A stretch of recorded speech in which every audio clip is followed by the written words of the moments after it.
Hi అండి. ఎలా ఉన్నారు అందరూ? Welcome to our channel Pallavi home trends. House wife అనేసరికి క్లీనింగు, కుకింగు ఇవన్నీ చాలా కామన్. కాకపోతే ఒక్కొక్కరికి ఒక్కొక్కలా ఉంటుంది. అందరికీ ఉన్నది 24 అవర్స్ అయినా కానీ, 12 అవర్స్ అయినా కానీ టైం అనేది ఒక్కొక్కరు ఒక్కొక్కలాగా మేనేజ్ చేసుకుంటారు. నేను చేసే పనుల్ని ఈరోజు మీతో షేర్ చేస్తున్నాను. ఏదైనా సరే మీకు నచ్చితే గనక ఆ నచ్చిన పనేంటో, మాకు ఈ హ్యాబిట్ ఉందనో మీరు కామెంట్ అయితే చేయండి. ఇక్కడైతే ఇలా గనక మనం ప్లాన్ చేసుకుంటే చాలా స్ట్రెస్ ఫ్రీగా ఉంటుంది. మన డే అంతా పీస్‌ఫుల్‌గా అండ్ ప్రొడక్టివిటీగా ఉంటుంది. పొద్దున్న లేవగానే నేను వాటర్ తాగుతాను. మీ అందరికీ తెలుసు. దాంతో పాటు డేని ఆ రోజు ఏమైనా పని ఉంటే గనక ఖచ్చితంగా ప్లాన్ అనేది వేసుకుంటాను. నాకు డైరీ రాసే అలవాటు ఉంది. నైట్ డైరీ ఎలా రాస్తామో మార్నింగ్ కూడా చాలా సింప్లిఫై చేసుకొని ఈరోజు ఏదైనా పని ఎందుకంటే నేను ఇలా రాసుకుంటేనే చక్కగా గుర్తుంటుంది. లేదంటే ఆ పని మర్చిపోతాను. అందుకని నేను చాలా రఫ్‌గా ఒక నోట్ అయితే రాసుకుంటాను. ఈవెన్ ఎవరికైనా కాల్ చేయాలని అనుకున్నా గానీ కొంచెం ఇంపార్టెంట్‌గా ఉంటుంది కదా! రెగ్యులర్‌గా చేసే వాళ్ళకి కాకుండా ఏదైనా పనుండి కాల్ చేయాలన్నా, ఏదైనా ఒక థింగ్ చేయాలన్నా, రెగ్యులర్‌గా చేసే కుకింగ్‌లో కూడా ఏం చేయాలనేది కూడా నేను ముందుగా గానీ, లేదా ఎర్లీ మార్నింగ్ లేచిన వెంటనే ఇలా చేసుకుంటాననమాట. ఫస్ట్ ఏది చేయాలి, తర్వాత ఏం చేయాలనేది కూడా నాకొక ఐడియా వస్తది. ప్రాపర్‌గా కంపల్సరీ ఈ పనైతే ముందు చేసేయాలి, ఫినిష్ చేసేయాలి అనుకున్నవైతే ముందు చేసి, ఇంకా కొంచెం సెకండరీగా ఉన్న పనులైతే సెకండ్ టైమ్ చూజ్ చేసుకుంటాననమాట. ఇలా చేయడం వల్ల నాకు చాలా స్ట్రెస్ అయితే తగ్గుతది. ఇలా చేయకపోయక ముందు నేను ఒక 1 ఇయర్ నుంచి ఇలా చేస్తున్నాను. అంతకు ముందయితే ఏమనిపిచ్చేది, చాలా పొద్దున్నే లేచిన వెంటనే గజిబిజిగా అనిపించేదనమాట. మీరు ప్లాన్ చేసిన దానికి, చేయని దానికి చాలా తేడా ఉంటది. మీలో ఎంతమంది ఇలా చేస్తారో కామెంట్ చేయండి. చాలా వరకు అలవాటుంటది. డైరీ రాసే వాళ్ళకి, ఇలా ప్లానర్ చేసుకునే వాళ్ళకి ఖచ్చితంగా అలవాటుంటది. ఇలా చేయడం వల్ల చాలా అంటే చాలా వరకు మనకి పనులు సింపుల్‌గా చిటికేస్తే అయిపోతాయి అంటారు చూడండి. అలా అయితే అయిపోతాయన్నమాట. పొద్దున్నే నేను ఇలా అయితే చేసుకుంటాను. ఇలా రాసుకుంటూనే ఇంకా కొన్ని కొన్ని అఫర్మేషన్స్ కూడా నేను ఏదైతే గోల్స్ పెట్టుకున్నానో అలాంటి అఫర్మేషన్స్ కూడా రాసుకునే అలవాటు నాకుంది. డ్రా చేసి రాసుకునే అలవాటుంది. మీలో ఎంతమందికి తెలుసు ఇలా అఫర్మేషన్స్ డ్రా చేసి అఫర్మేషన్స్ రాసుకుంటే గనక మనం ఏమనుకున్నామో ఆ డ్రా చేసిన థింగ్‌కి రిలేటెడ్‌గా మనం దాన్ని పొందుకోవడం అయితే ఉంటుంది. ఇలాంటివి మీలో ఎంతమంది చేస్తారో, నమ్ముతారో కామెంట్ చేయండి. అది అయిపోయిన తర్వాత ఈరోజైతే సండే. అందుకని ఇంకా నేను క్లీనింగ్ మొదలుపెట్టానమాట. ఎందుకంటే పిల్లలకి, మాకు ఇంట్లో చాలా వరకు కొద్ది రోజుల నుంచి థ్రోట్ ఇన్ఫెక్షను, థ్రోట్ పెయిను ఇలా ఒకరి తర్వాత ఒకటి వైరల్ ఇన్ఫెక్షన్ లాగా వస్తున్నాయి. ఇంకా ఇప్పటికైతే అందరికీ ఇంచుమించు అందరికీ జలుబయితే ఎంత విపరీతంగా అంటే తల ఊడి కింద పడిపోతుందేమో అన్నట్టుగా ఉండేది. అందరికీ ఇంచుమించు ఫస్ట్ పిల్లల నుంచి స్టార్ట్ అయ్యి అలా మాకు కూడా. నాకేంటంటే ఏదైనా కూల్ ఐటెమ్ అస్సలు పడదు.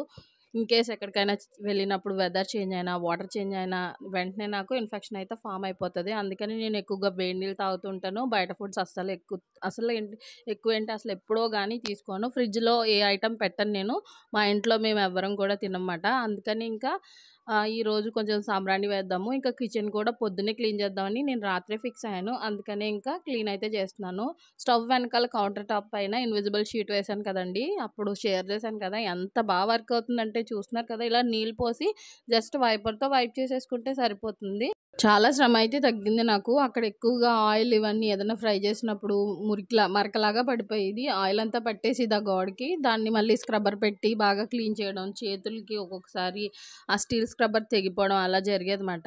అది వేసినప్పటి నుంచి నాకు చాలా ప్రాణం హాయిగా ఉంది. అదంతా అయిపోయిన తర్వాత ఇక్కడ రోలు ఉంటుంది కదా! చిన్ని రోలు. దీంట్లో ఎక్కువగా నేను వెల్లుల్లి అవి దంచడానికి పెడతాను. కాకపోతే వెల్లుల్లి దంచిన తర్వాత నిహాల్ ఏంటో తెలీదు. వాడికి సరదానో ఏంటో దీంట్లో ఎప్పుడు నీళ్ళు పోస్తూ ఉంటాడు. ఒకవేళ దంచి నేను పక్కన పెట్టాననుకోండి, ఒక్కొక్కసారి నీళ్ళు పోసేస్తే ఆ వాసన ఇంకా ఎంత ఘోరంగా వస్తుందో. నిన్న నేను వెల్లుల్లి దంచి ఉంచేసాను. నిన్న ఎప్పుడు పోసాడో తెలీదు. దాంట్లో నీళ్ళు పోసున్నాయన్నమాట. అసలు కంపు కంపు. ఇంకా అందుకని ఎలాగ కడుగుతాం కదా! ఇంకా అదంతా తీసేసి తుడిచానమాట. తుడిచేసి ఇంకా ఆరిపోయింది. ఇక్కడి వరకయితే క్లీనింగ్ అయింది. ఇప్పుడు నేను సాంబ్రాణి కోసం అయితే ఇక్కడ నిప్పులు పడుతున్నాను. మామూలుగా అయితే నిప్పులు మీరెలా చేసుకుంటారో నాకు తెలీదు గానీ, నేనైతే ఇలానే చేస్తుంటానమాట. కొబ్బరి చిప్పలు ఉంటాయి కదా! ఇది పుల్కా స్టాండు. ఇంక నేను పుల్కాలకి ఇప్పుడు రీసెంట్‌గా అసలు వాడట్లేదు. ఇలా సాంబ్రాణీసి వేయడానికే ఇంక వాడుతున్నాను. పొద్దునయితే సండేస్ కాబట్టి నేను బ్రేక్‌ఫాస్ట్ ఏం చేయను. కాకపోతే పిల్లలు కొంచెం ఎర్లీగానే లేచారు తింటానన్నారని ఓట్స్ చేశాను. ఇంకొంచెం లాస్ట్‌లో ఉంటే నిహాలొచ్చి కొంచెం ఆ గరిటెలోది తీసుకొని తింటున్నాడనమాట. ఇక్కడైతే నేను కొబ్బరి చిప్ప పెట్టి ఇలా పెట్టాను. ఒక్క నిమిషం ఉంచేసి స్టవ్ ఆఫ్ చేసేస్తే సరిపోద్ది. మనకి వెంటనే కొబ్బరి చిప్ప వెలిగిపోద్ది ఇలాగా. అప్పుడు నేను దేంట్లోకైనా తీసుకుంటాను. ఈ పాన్ నేను ఇంకా దీనికే పెట్టేసానండి. ఇలా ఎప్పుడైనా సాంబ్రాణి వేసుకోవడానికి బాగుంటుందనేసి. ఇది అంతకుముందు వాడేదాన్ని. తర్వాత ఇంకా ఇండస్ వ్యాలీ నుంచి తీసుకున్నాను. తర్వాత ఇంకొకటి కూడా కొన్నాను.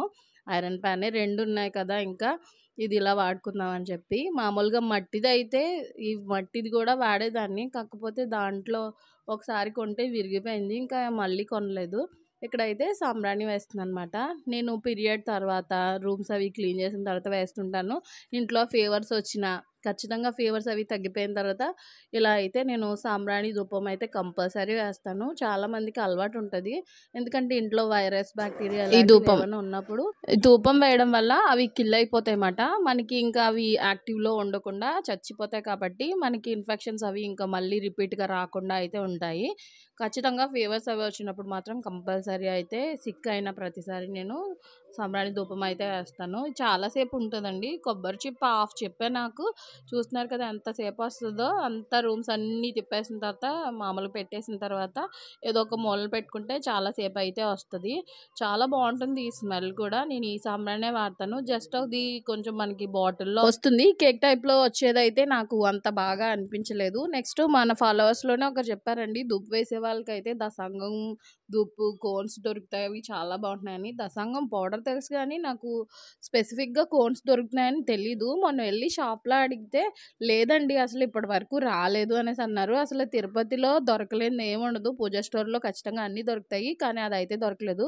మరి ఆ సిస్టర్ ఎక్కడ తీసుకున్నారో ఏంటో తెలియదు. ఆ కామెంట్ కూడా పాత వీడియోకి ఎప్పుడో దేనికో వచ్చిందన్నమాట. దసాంగం పొడి వీడియో చేశాను కదా దాంట్లో వచ్చింది. ఇంకా రూమ్స్ కూడా మాప్ పెట్టేశాను. రూమ్స్ కూడా నేను బయోఎన్జెమ్ లిక్విడ్ వేసి చేశాను అనమాట. మాప్ పెట్టాను. రూమ్ కూడా చాలా ఫ్రెష్గా లెమన్ స్మెల్ లాగా వస్తుంది. కొత్తగా చేసిన బయోఎన్జెమ్ కూడా మళ్ళీ రెడీ అవ్వడానికి టైం పడుతుంది కొంచెం. ఇక్కడైతే నేను చికెన్ చేస్తున్నాను. సండే కదా ఎప్పుడు ఇంకా నాన్ వెజ్ ఉంటుంది కంపల్సరీ. ఈరోజైతే చికెన్ కర్రీ లాగా చేస్తున్నాను అనమాట. ఉల్లిపాయ పచ్చిమిర్చి వేయించేసి అల్లం వెల్లుల్లి పేస్ట్ వేసాను. ఇది ఆల్రెడీ లాస్ట్ వీక్ చేసి పెట్టింది. ఇంక ఈ రోజుతో ఫినిష్ అయిపోయింది. ఈరోజు మళ్ళీ చేయాలి. ఎవ్రీ సండే నేను జింజర్ గార్లిక్ పేస్ట్ ఇలా చేసి పెట్టుకుంటాను. మసాలా పొడి అయితే నెలకొకసారి, అల్లం వెల్లుల్లి పేస్ట్ అయితే వారానికి ఒకసారి చేసుకుంటాను. జస్ట్ ఇవన్నీ వేసాక చికెన్ కూడా వేసేసి కలిపాక ఉప్పు వేసాను. ఉప్పు కూడా వేసి మగ్గిన తర్వాత ఇక్కడ కారము మసాలా కూడా యాడ్ చేస్తున్నాను. అంతే అండి. ఇది బాగా కొంచెం మగ్గాక కొంచెం వాటర్ యాడ్ చేసుకోవడమే. టమాటోస్ అయితే అయిపోయి అందుకని యాడ్ చేయలేదు. లేదు అనుకుంటే ఈ టైంలో యాడ్ చేసుకుంటే కొంచెం మగ్గించుకునే వరకు ఉంచుకుంటే గ్రేవీ కూడా బాగా వస్తుంది. ఇంకా టమాటోస్ లేవని కొద్దిగా వాటర్ వేసి కొత్తిమీర వేసాను అనమాట. కొత్తిమీర కూడా అయిపోయింది, చాలా తక్కువ ఉంది. ఏంటంటే మా హస్బెండ్ ఇంకా డ్యూటీలో ఉన్నారు కాబట్టి సండే అయినా ఖాళీ ఉండదు కదా, అందుకని ఇంకేం తీసుకురాలేదు. ఇంకా సాయంత్రం టమాటోస్ అవన్నీ కూడా కూరగాయలు తెచ్చుకోవాలి. కర్రీ అవుతుండగానే నేను రసం అయితే పెట్టాను. కుండలో పెట్టుకున్న రసం కానీ కర్రీస్ కానీ చాలా బాగుంటాయి. సమ్మర్ కాబట్టి ఇంకా ఒంటికి చలవ చేస్తుంది. కుండని మెయింటైన్ చేయడం చాలా మంది అడుగుతున్నారు, మా పగిలిపోతున్నాయని. ఇవి లాస్ట్ ఇయర్ కాదు, బిఫోర్ లాస్ట్ ఇయర్ కొన్న కుండని స్టవ్ మీద డైరెక్ట్ హిట్ మీద పెట్టకూడదు. నూనె వేసి దాంట్లో పోపులన్నీ వేసాక అప్పుడు స్టవ్ మీద పెట్టుకోవాలి. లేదా ఉల్లిపాయలు అయినా సరే అంతే, మెయిన్ నూనె వేసి అప్పుడు హీట్కి పెట్టాలన్నమాట. అలా అయితే ఇంకా పగిలిపోకుండా ఉంటుంది. తర్వాత నేను ఫ్రెష్ అయిపోయాను. మెయిన్ మన కోసం మనం 10 మినిట్స్ అయినా కేటాయించుకోవాలి. మైండ్ రిఫ్రెషింగ్గా ఉంటుంది. రోజంతా ఇంటి పని, పిల్లలు, ఫ్యామిలీ వాళ్ళని చదివించడం, ఇంట్లో అన్ని పనులు చేసుకోవడం, ఇవే కాకుండా మనకి నచ్చే పని ఏదో ఒకటి ఉంటుంది. కొంతమందికి వాళ్ళ కోసం సెల్ఫ్గా కేర్ తీసుకోవడం ఇష్టం, మ్యూజిక్ వినడం ఇష్టం. నాకైతే మొక్కల దగ్గర కొంచెం ఉన్నవి 4 మొక్కలైనా కానీ వాటిని చూస్తూ ఉండడమే చాలా స్ట్రెస్ ఫ్రీగా అనిపిస్తుంది. నెక్స్ట్ నేను వేసుకున్న ముగ్గు చూసుకోవడం నాకు చాలా నచ్చుతుంది. ఎక్కువగా నాకు బుక్ చదవడం, నెక్స్ట్ ఏదైనా ఒక థాట్ కానీ లేదా నాకు ఏదైనా అనిపించినప్పుడు రాయడం బాగా ఇష్టం అన్నమాట. ఇవన్నీ కూడా నాకు స్ట్రెస్ ఫ్రీగా అనిపిస్తాయి. మ్యూజిక్ కూడా వింటుంటాను. ఇవి నాకు స్ట్రెస్ రిలీఫ్గా అనిపిస్తాయి. మరి మీకేమనిపిస్తాయో కామెంట్ చేయండి. నాకు రిలేటెడ్గా ఎవరైనా ఉన్నారో లేదో నాకు కూడా తెలుస్తుంది. మీ హ్యాబిట్స్ ఏంటి, మీకు బాగా ఈ పని చేస్తే నాకు స్ట్రెస్ ఫ్రీగా అనిపిస్తుంది, హ్యాపీగా అనిపిస్తుంది అన్నవి ఏమైనా ఉంటే కామెంట్ చేయండి. ఇదే అండి వీడియో. రేపటి వీడియోతో మళ్ళీ కలుద్దాము. Thank you so much for watching.